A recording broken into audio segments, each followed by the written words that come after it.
Hello सांगमाने आशा करूछु आपण माने समस्ते भलरे थिबे। सांगमाने मो सहित कथा हेबाकू चाहुथिले मु वीडियो मझिरे मो नंबर देइछि मो नंबर नेई मते कॉल करंतु पूरा मजामस्ती रे कथा हेबा। हेलो बंधुगण मो नाम अंतिमा एवं मु 25 वर्षर। गत 5 वर्ष हेबो मु एकाकी अछि कारण एक दुर्घटना रे मो स्वामी रोहित सबुदिन पई मते छाडी चाली गले। मोर एक सुंदर पुओ अछि आदित्य जहार बयस एबे 3 वर्ष। मो स्वामी रोहितंक चाली जिबा परे मु सेही फ्लैट रे रहिली जहाकू आमे विवाह परे भड़ारे नेइथिलु।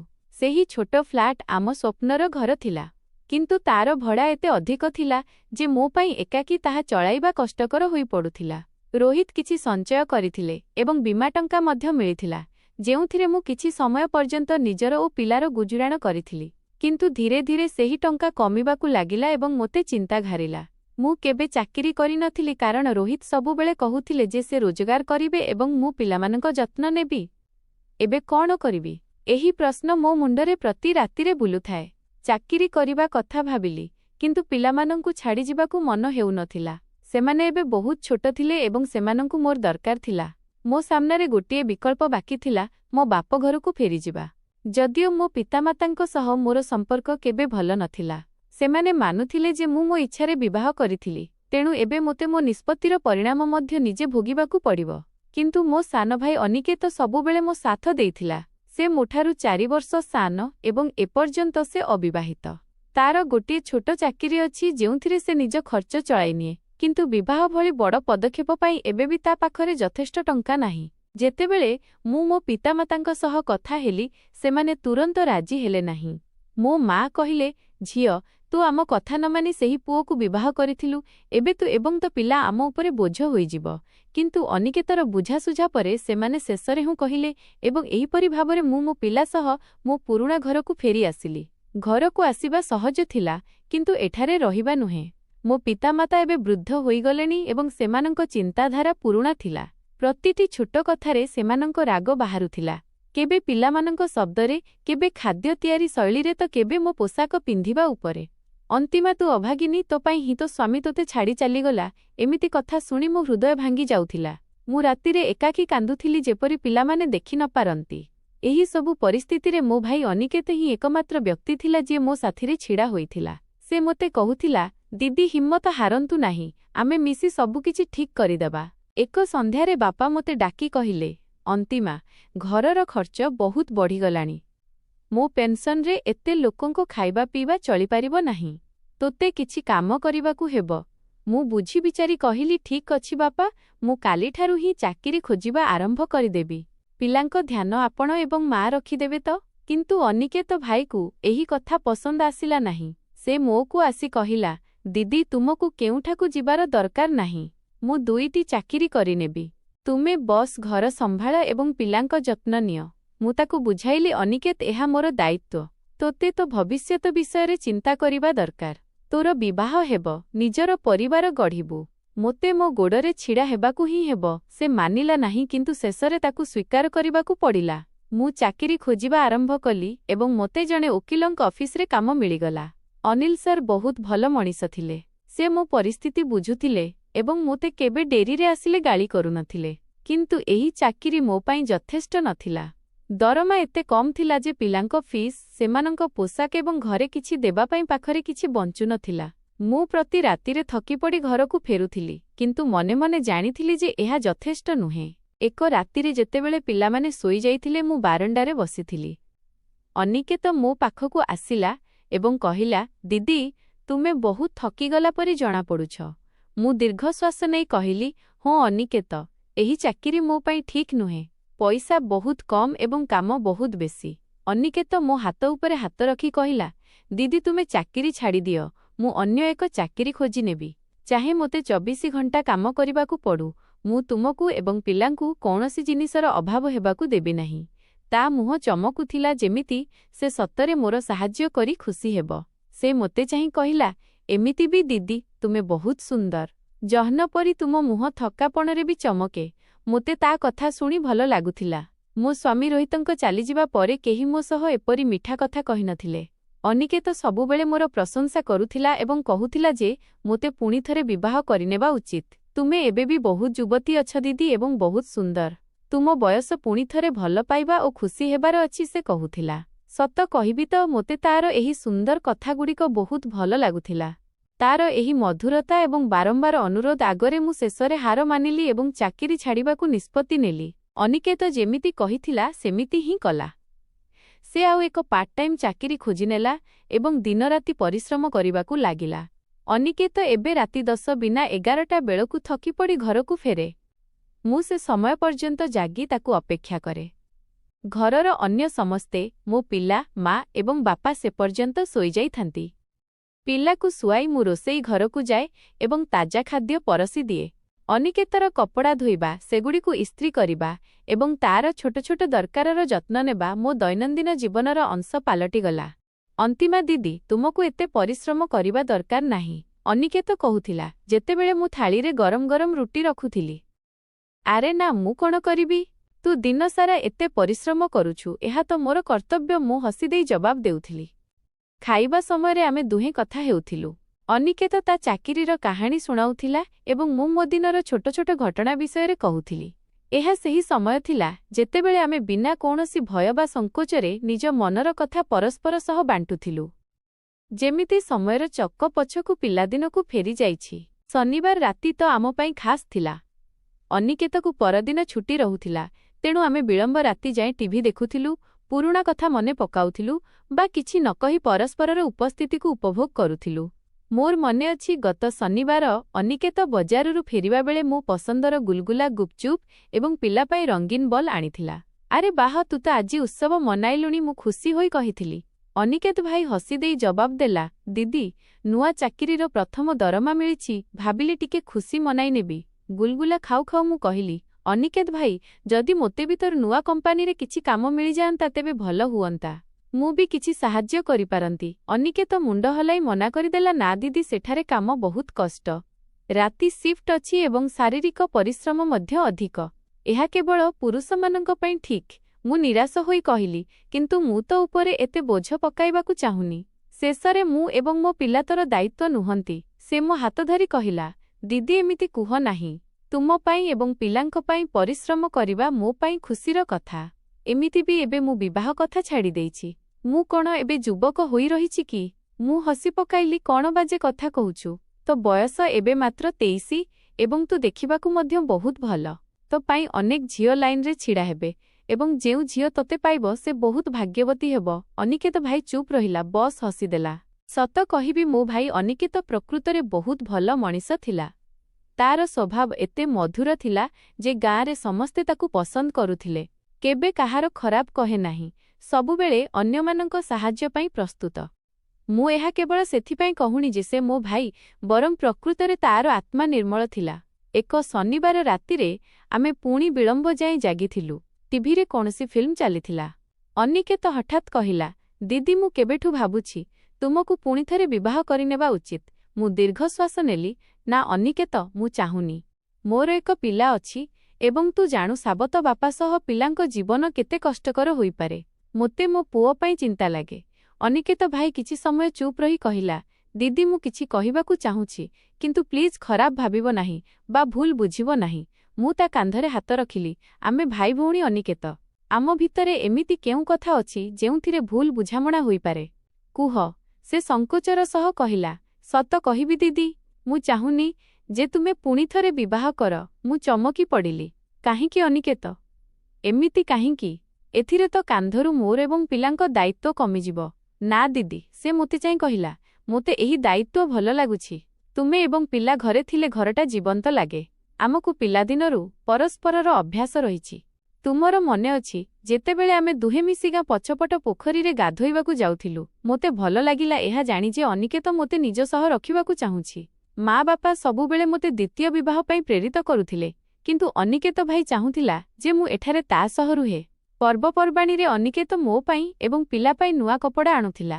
ଦୀପାବଳିରେ ତ ସେ ତାର ସମ୍ପୂର୍ଣ୍ଣ ଦରମା ଆମ ଉପରେ ଖର୍ଚ୍ଚ କରିଦେଇଥିଲା। ପିଲାଙ୍କ ପାଇଁ ଖେଳନା, ମୋ ପାଇଁ ଶାଢ଼ୀ ଏବଂ ଘର ପାଇଁ ନୂଆ ପରଦା। ଅନିକେତ, କିଛି ପଇସା ନିଜ ପାଇଁ ବି ବଞ୍ଚା। ମୁଁ ତାକୁ ବୁଝାଉଥିଲି, ତ ବିବାହ ପାଇଁ କିଛି ତ ସଞ୍ଚୟ କର। ସେ ହସୁଥିଲା। ଦିଦି, ମୁଁ କହିଲି, ନା ବିବାହ କଥା ଛାଡ଼ି ଦେଇଛି। ଆମେ ଦୁହେଁ ଏମିତି ହିଁ ରହିବା। ନା ତୁମେ ବିବାହ କରିବ ନା ମୁଁ। ମୁଁ ହସୁଥିଲି ଏବଂ କଥାକୁ ଟାଳି ଦେଉଥିଲି। କିନ୍ତୁ ଯେତେବେଳେ ମୁଁ କେବେ ତା ରୁମ୍ ସଫା କରୁଥିଲି ତ କିଛି ଜିନିଷ ନୋଟିସ୍ କରୁଥିଲି ଯାହା ମୋତେ ଅଜବ ଲାଗୁଥିଲା। ତା ବିଛଣାରେ ଦାଗ, ତାରେ ଲୁଚାଯାଇଥିବା ଭିଡିଓ। ମୁଁ ବୁଝୁଥିଲି ଯେ 23 ବର୍ଷର ଜଣେ ଅବିବାହିତ ଯୁବକ, ଏହା ସବୁ ସ୍ୱାଭାବିକ। କିନ୍ତୁ ଏହି ଜିନିଷଗୁଡ଼ିକୁ ଦେଖି ମୋତେ ମୋ ସ୍ୱାମୀ ରୋହିତଙ୍କ ସ୍ମୃତି ତାଜା ହୋଇଯାଉଥିଲା। ସେହି ଅନ୍ତରଙ୍ଗ ମୁହୂର୍ତ୍ତଗୁଡ଼ିକ ଯେଉଁଥିରୁ ମୁଁ 6 ବର୍ଷ ହେବ ବଞ୍ଚିତ ଥିଲି। ମୁଁ ନିଜକୁ ରୋକିପାରୁନଥିଲି ଏବଂ କେବେ କେବେ ଘଣ୍ଟା ଘଣ୍ଟା ଧରି ନିଜରେ ବନ୍ଦ ହୋଇ ସେହି ଭିଡିଓ ଦେଖୁଥିଲି। ଏକ ରାତିରେ ଯେତେବେଳେ ଆମେ ଦୁହେଁ ବିଳମ୍ବ ପର୍ଯ୍ୟନ୍ତ ଜାଗିଥିଲୁ, ଟିଭିରେ ଏକ ଫିଲ୍ମ ଚାଲିଥିଲା ଯେଉଁଥିରେ କିଛି ରୋମାଣ୍ଟିକ୍ ଦୃଶ୍ୟ ଥିଲା। ମୋର ଧ୍ୟାନ ସେଗୁଡ଼ିକ ଉପରେ ଲାଗି ରହିଥିଲା ଏବଂ ମୋତେ ଜାଣିନି କାହିଁକି ଏକ ବିଚିତ୍ର ଉଷ୍ମତା ଅନୁଭବ ହେଉଥିଲା। ମୁଁ ନିଜକୁ ସମ୍ଭାଳିଲି ଏବଂ ଏମିତି ଦେଖାଇଲି ଯେପରି ମୋତେ କିଛି ବୁଝାପଡ଼ିନି। ମୁଁ ଶୋଇବାକୁ ଯାଉଛି ଅନିକେତ। ତତେ ବି ଶୋଇଯିବା ଉଚିତ। କାଲି ସକାଳେ ଶୀଘ୍ର ଉଠିବାର ଅଛି। ଅନିକେତ ହସିଦେଇ କହିଲା, ଠିକ୍ ଅଛି ଦିଦି, ତୁମେ ଯାଅ। ମୁଁ ବସ୍ ଟିକେ ସମୟ ଫିଲ୍ମ ଦେଖି ଆସୁଛି। ମୁଁ ମୋ ରୁମ୍ ଆଡ଼କୁ ବଢ଼ିଲି। କିନ୍ତୁ ମୋ ମନରେ କିଛି ବିଚିତ୍ର ଚିନ୍ତା ବୁଲୁଥିଲା। ମୋତେ ନିଦ ଆସୁଥିଲା। ବିଛଣାରେ ଏପାଖ ସେପାଖ ହୋଇ ମୁଁ ମୋବାଇଲ ଉଠାଇ ସ୍କ୍ରୋଲ୍ କରିବାକୁ ଲାଗିଲି। ହଠାତ୍ ଗଳାରେ ଶୁଖିଲାପଣ ଅନୁଭବ ହେଲା, ଶୋଷ ଲାଗିଲା। ମୁଁ ଧୀରେ ଉଠି ପାଣି ପିଇବା ପାଇଁ ରୋଷେଇ ଘର ଆଡ଼କୁ ବଢ଼ିଲି। ଗଳିପଥ ଦେଇ ଯିବା ବେଳେ ମୁଁ ଦେଖିଲି ଯେ ଅନିକେତରୁ ଆଲୁଅ ଆସୁଛି। ଆରେ, ଏପର୍ଯ୍ୟନ୍ତ ଜାଗିଛି, ମୁଁ ମନେ ମନେ ଭାବିଲି। ଅନିକେତର ଅଭ୍ୟାସ ଥିଲା ଲାଇଟ୍ ଜଳାଇ ଶୋଇଯିବା ଏବଂ ପରେ ବିଜୁଳି ବିଲ୍ ବଢ଼ିଲେ ଅଭିଯୋଗ କରିବା। ମୁଁ ଭାବିଲି ବିଜୁଳି ବଞ୍ଚାଇବା ପାଇଁ ଲାଇଟ୍ ବନ୍ଦ କରିଦେଇ ଆସିବି। ଯେତେବେଳେ ମୁଁ ତା ରୁମ୍ ପାଖରେ ପହଞ୍ଚିଲି, କବାଟ ଟିକେ ଖୋଲା ଥିଲା। ମୁଁ ବିନା ଶବ୍ଦରେ ଭିତରକୁ ଉଙ୍କି ମାରି ଦେଖିଲି ଏବଂ ଯାହା ଦେଖିଲି ସେଥିରେ ମୋର ହୋସ୍ ଉଡ଼ିଗଲା। ଅନିକେତ ନିଜରେ ମୋ ଫଟୋକୁ ବଡ଼ କରି ଦେଖୁଥିଲା। ସେହି ଦୀପାବଳି ବାଲା ଫଟୋ ଯେଉଁଥିରେ ମୁଁ ନାଲି ଶାଢ଼ୀ ପିନ୍ଧିଥିଲି ଏବଂ ସେ କିଛି ଏମିତି କରୁଥିଲା ଯାହା ଦେଖି ମୋ ମୁହଁ ଲାଜରେ ଲାଲ ହୋଇଗଲା। ମୋ ହୃଦୟ ଜୋରରେ ଧଡ଼ ଧଡ଼ ହେବାକୁ ଲାଗିଲା। ମୁଁ ସେଠାରେ ଛିଡ଼ା ହୋଇ ରହିଲି। ନା ଭିତରକୁ ଯାଇପାରୁଥିଲି ନା ଫେରି ପାରୁଥିଲି। ମୋ ମନରେ ଚିନ୍ତାର ଝଡ଼ ଉଠିଲା। କ୍ରୋଧ, ଭୟ ଏବଂ ଆଉ କିଛି ଯାହାକୁ ମୁଁ ନାମ ଦେଇପାରୁନଥିଲି। ବୋଧହୁଏ ଏକ ବିଚିତ୍ର ଖୁସି। କେହି ମୋତେ ଏମିତି ଚାହୁଁଛି। 5 ବର୍ଷ ପରେ କେହି ମୋତେ ଜଣେ ନାରୀ ରୂପରେ ଦେଖୁଛି। ମୁଁ ସାହସ ଜୁଟାଇ କବାଟକୁ ଧକ୍କା ଦେଇ ପୁରା ଖୋଲିଦେଲି। ଅନିକେତ, ଏ କ'ଣ କରୁଛନ୍ତୁ? ମୋ ସ୍ୱର ଥରୁଥିଲା। ସେ ଚମକି ପଡ଼ିଲା। ତୁରନ୍ତ ଫୋନ୍ ବନ୍ଦ କରି ମୋଠାରୁ ଆଖି ଲୁଚାଇ କହିଲା, କିଛି ନାହିଁ ଦିଦି, ମୁଁ ତ ବସ୍। ମୁଁ ସବୁ ଦେଖିଛି ଅନିକେତ। ମୁଁ କବାଟ ବନ୍ଦ କରି କହିଲି, ତୁ ମୋ ଫଟୋ କାହିଁକି ଦେଖୁଥିଲୁ? ସେଇଟା ବି ଏମିତି। ସେ ଚୁପ୍ ରହିଲା, ମୁଣ୍ଡ ନୁଆଁଇ। ମୋ ମୁଣ୍ଡରେ ଅଜବ ଚିନ୍ତା ବୁଲୁଥିଲା। ମୁଁ ବି ବୁଝିପାରୁନଥିଲି ଯେ ମୁଁ କାହିଁକି ତା ପାଖକୁ ଯାଉଥିଲି। ବୋଧହୁଏ ସେଇ 5 ବର୍ଷର ନିସଙ୍ଗତା, ସେଇ ରାତିର ନିସ୍ତବ୍ଧତା ବା ବୋଧହୁଏ ସେଇ ଭଲପାଇବା ଓ ଆପଣାପଣର ଭୋକ ଯାହା ମୋ ଭିତରେ ଥିଲା। ଦେଖ ଅନିକେତ, ମୁଁ ତା ପାଖରେ ବସି କହିଲି, ମୁଁ ତ ଘରେ ହିଁ ଅଛି। ତୋତେ ଏମିତି କରିବାର କ'ଣ ଦରକାର? ଆମେ ଦୁହେଁ ପରସ୍ପର ସହ ଅଛୁନା। ଏଥିରେ ବୋଧହୁଏ ଆମ ଦୁହିଁଙ୍କ ଜୀବନ ସହଜ ହୋଇଯିବ। ଅନିକେତ ପ୍ରଥମ ଥର ପାଇଁ ମୋ ଆଖିରେ ଆଖି ମିଶାଇ ଦେଖିଲା। ତା ଆଖିରେ ଉତ୍ସୁକତା, ଆଶା ଏବଂ ଭୟର ମିଶ୍ରଣ ଥିଲା। ଯେମିତି ସେ ଏହି ମୁହୂର୍ତ୍ତକୁ ଅପେକ୍ଷା କରିଥିଲା। ଦିଦି, କ'ଣ ତୁମେ ସତରେ? ତା ସ୍ୱର କାମ୍ପୁଥିଲା। ଘରେ ନୀରବତା ଥିଲା। ପିଲା ଗଭୀର ନିଦରେ ଥିଲେ। ମା ବାପା ନିଜରେ ଶୋଇଯାଇଥିଲେ ଏବଂ ତାପରେ ଯେମିତି କୌଣସି ବନ୍ଧ ଭାଙ୍ଗିଗଲା। ଅନିକେତ ଧୀରେ ମୋ ହାତ ଧରିଲା ଏବଂ ତାର ସ୍ପର୍ଶ ବିଜୁଳି ପରି ମୋ ସାରା ଶରୀରରେ ଖେଳିଗଲା। 5 ବର୍ଷର ନିସଙ୍ଗତା ଓ ଭୋକ ଏକାଥରକେ ଜାଗି ଉଠିଲା। ଆମେ ଦୁହେଁ ପରସ୍ପରକୁ ତାହା ଦେଲୁ ଯାହାର ଆମକୁ ଭୋକ ଥିଲା, ପ୍ରେମ, ଆତ୍ମୀୟତା, ଆପଣାପଣ। ସେହି ରାତିରେ ଆମେ ପରସ୍ପର ମଧ୍ୟରେ ଏପରି ହଜିଗଲୁ ଯେମିତି ଆମେ ସେମାନେ ହେଉନା କି ଭାଇ ଭଉଣୀ। ସେହି ମୁହୂର୍ତ୍ତ ଏତେ ସୁନ୍ଦର ଥିଲା, ଏତେ ଗଭୀର ଯେ ମୁଁ ଶବ୍ଦରେ ପ୍ରକାଶ କରିପାରିବି ନାହିଁ। ସେହି ରାତି ପରେ ଆମ ଜୀବନ ବଦଳିଗଲା। ଆମେ ଏବେ ବି ପରିବାର ଆଗରେ ଭାଇ ଭଉଣୀ ଥିଲୁ, କିନ୍ତୁ ଯେତେବେଳେ ସମସ୍ତେ ଶୋଇଯାଉଥିଲେ ଆମେ ସେଇଆ ହୋଇଯାଉଥିଲୁ ଯାହା ଆମ ମନ ଚାହୁଁଥିଲା। ଏହି ସିଲସିଲା କିଛି ମାସ ଚାଲିଲା। ତାପରେ ଏକ ସକାଳେ ଯେତେବେଳେ ମୁଁ ମୋରେ ଥିଲି, ହଠାତ୍ ମୋ ପେଟରେ ଯନ୍ତ୍ରଣା ହେଲା ଏବଂ ମୋତେ ବାନ୍ତି ହେଲା। ମୁଁ ପ୍ରଥମେ ଭାବିଲି ଯେ ବୋଧହୁଏ କିଛି ଖରାପ ଖାଇଦେଇଥିବି, କିନ୍ତୁ ପରଦିନ ବି ସେଇଆ ହେଲା ଏବଂ ତା ପରଦିନ ବି ମୋ ମନରେ ସନ୍ଦେହ ଜାଗିଲା। ମୁଁ ଚୁପଚାପ ଗାଁଠାରୁ ଟିକେ ଦୂରରେ ଥିବା ଆଦିବାସୀ ବସ୍ତିକୁ ଗଲି, ଯେଉଁଠାରେ ବୃଦ୍ଧା ମାମାନେ ରହୁଥିଲେ, ଯେଉଁମାନେ ଗାଁ ସ୍ତ୍ରୀମାନଙ୍କ ସ୍ୱାସ୍ଥ୍ୟ ସମସ୍ୟାର ଚିକିତ୍ସା କରୁଥିଲେ। ମା ମୋ ପେଟରେ ହାତ ରଖିଲେ, ମୋ ଆଖିକୁ ଚାହିଁଲେ ଏବଂ କିଛି ପ୍ରଶ୍ନ ପଚାରିଲେ। ଝିଅ ଅନ୍ତିମା, ସେ ଧୀରେ କହିଲେ, ତୋ ପେଟରେ। ମୋ ମୁଣ୍ଡ ଉପରେ ଯେମିତି ଆକାଶ ଛିଣ୍ଡି ପଡ଼ିଲା। ମୁଁ ସ୍ତବ୍ଧ ହୋଇ ରହିଗଲି। ମୋ କାନରେ ଗୋଟିଏ ଧ୍ୱନି ବାଜୁଥିଲା। ମୋ ସାରା ଶରୀର ଥରୁଥିଲା। ମୁଁ ନିଜକୁ ଗାଳି ଦେବା ଆରମ୍ଭ କଲି। ଏହା ମୁଁ କ'ଣ କରିଦେଲି? ନିଜ ଭାଇ ସହ ଏବେ ଏହି ଅବସ୍ଥା। ମୁଁ ନିଜକୁ ଘୃଣା କରିବାକୁ ଲାଗିଲି। ଘରକୁ ଫେରି ମୁଁ ସିଧା ଅନିକେତ ପାଖକୁ ଗଲି, ଯିଏ ସେତେବେଳେ ଚାକିରିରୁ ଫେରିଥିଲା। ଅନିକେତ ଭାଇ, ମୁଁ କମ୍ପିଲା ସ୍ୱରରେ କହିଲି, ମୋତେ ତୋତେ କିଛି କହିବାର ଅଛି। କ'ଣ ହେଲା ଦିଦି? ସେ ମୋ ମୁହଁର ଭାବ ଦେଖି ଚିନ୍ତିତ ହୋଇ ପଚାରିଲା। ମୁଁ କଇଁ କଇଁ ହୋଇ କାନ୍ଦିବାକୁ ଲାଗିଲି। ମୁଁ ଅନିକେତକୁ ସବୁ କହିଲି। ଅନିକେତର ମୁହଁର ରଙ୍ଗ ଉଡ଼ିଗଲା। ସେ ଚେୟାରରେ ବସିପଡ଼ିଲା, ଯେମିତି ତା ଗୋଡ଼ରୁ ଶକ୍ତି ଚାଲିଯାଇଛି। ଏହା ଆମର ବହୁତ ବଡ଼ ଭୁଲ ଥିଲା, ସେ ନିଜ ମୁଣ୍ଡ ଧରି କହିଲା। ଆମକୁ ଏହି ସମ୍ପର୍କ ଶେଷ କରିବାକୁ ହେବ। କିନ୍ତୁ ପ୍ରଥମେ ଏହି ସମସ୍ୟାର ସମାଧାନ କରିବାକୁ ହେବ। ଆମ ସାମ୍ନାରେ ଏକ ବଡ଼ ପ୍ରଶ୍ନ ଥିଲା, ମାଇନସ୍ କ'ଣ କରିବା? ଗାଁରେ କାହାକୁ ଜଣାପଡ଼ିଲେ ଆମର ଓ ଆମ ପରିବାରର ସମ୍ମାନ ମାଟିରେ ମିଶିଯିବ। ମୋ ପିଲାଙ୍କର କ'ଣ ହେବ? ସେମାନଙ୍କ ଭବିଷ୍ୟତ କ'ଣ? ମୁଁ ସହରର ଜଣେ ଡାକ୍ତରଙ୍କ ସହ କଥା ହେଉଛି, ଅନିକେତ କହିଲା। ଆମେ ମେଳା ବାହାନାରେ ସହର ଯିବା। ସେଠାରେ କେହି ଜାଣନ୍ତି ନାହିଁ ଯେ ଆମେ ଭାଇ ଭଉଣୀ। ପରଦିନ ଆମେ ଦୁହେଁ ସହର ଗଲୁ। ଏକ ଛୋଟ କ୍ଲିନିକରେ ଡାକ୍ତର ମୋର ଯାଞ୍ଚ କଲେ ଏବଂ ନିଶ୍ଚିତ କଲେ। ମୁଁ ଭାରି ମନରେ ଅନିକେତକୁ କହିଲି, ଏହା ଆମ ଭୁଲର ପରିଣାମ ଅନିକେତ, ଆମେ ଏହାକୁ ଆଗକୁ ବଢ଼ାଇ ପାରିବା ନାହିଁ। ଅନିକେତ ମୋ ହାତ ଧରିଲା ଏବଂ ହୁଁ ଭରି ମୁଣ୍ଡ ହଲାଇଲା। ଡାକ୍ତରଙ୍କ ସହ ପରାମର୍ଶ ପରେ ମୁଁ ସେହି ପଦକ୍ଷେପ ନେଲି, ଯାହା ବୋଧହୁଏ ମୋ ଜୀବନର ସବୁଠାରୁ କଷ୍ଟକର ନିଷ୍ପତ୍ତି ଥିଲା। ବାପଘରକୁ ଫେରିବା ପରେ ମୋ ହୃଦୟ ଏବଂ ମନ ଦୁଇଟି ଯାକ ଭାରି ଥିଲା। ମୁଁ ଅନିକେତକୁ କହିଲି, ଏବେ ଆମକୁ ନିଜ ନିଜ ଜୀବନ ଅଲଗା କରିବାକୁ ହେବ। ମୁଁ ମୋ ପିଲାଙ୍କୁ ଧରି କେଉଁଠି ଦୂରକୁ ଚାଲିଯିବି ଏବଂ ତୁ ତୋ ଜୀବନ ଆରମ୍ଭ କର। ଅନିକେତ ଆଖିରେ ଲୁହ ଥିଲା। କ୍ଷମା କରିଦିଅ ଦିଦି, ସେ କହିଲା। ମୁଁ ତୁମକୁ ଏହି ଅବସ୍ଥାରେ ପହଞ୍ଚାଇ ଦେଲି। ନା ଅନିକେତ, ଏଥିରେ ଆମ ଦୁହିଁଙ୍କର ଭୁଲ ଥିଲା। ମୁଁ ତା କାନ୍ଧରେ ହାତ ରଖି କହିଲି। କିନ୍ତୁ ଏବେ ଆମକୁ ସଠିକ୍ ପଥରେ ଚାଲିବାକୁ ହେବ। ମୁଁ ପରଦିନ ହିଁ ଚାକିରି ଖୋଜିବା ଆରମ୍ଭ କଲି। ମୋର ଲକ୍ଷ୍ୟ ଥିଲା ସହରରେ କୌଣସି କାମ ଖୋଜି ପିଲାଙ୍କ ସହ ଏକ ନୂଆ ଆରମ୍ଭ କରିବା। କିନ୍ତୁ ଯେମିତି ଯେମିତି ଦିନ ବିତିଲା, ମୋ ଭିତରେ ଏକ ଅଜବ ଯନ୍ତ୍ରଣା ଏବଂ ଶୂନ୍ୟତା ବଢ଼ିବାକୁ ଲାଗିଲା।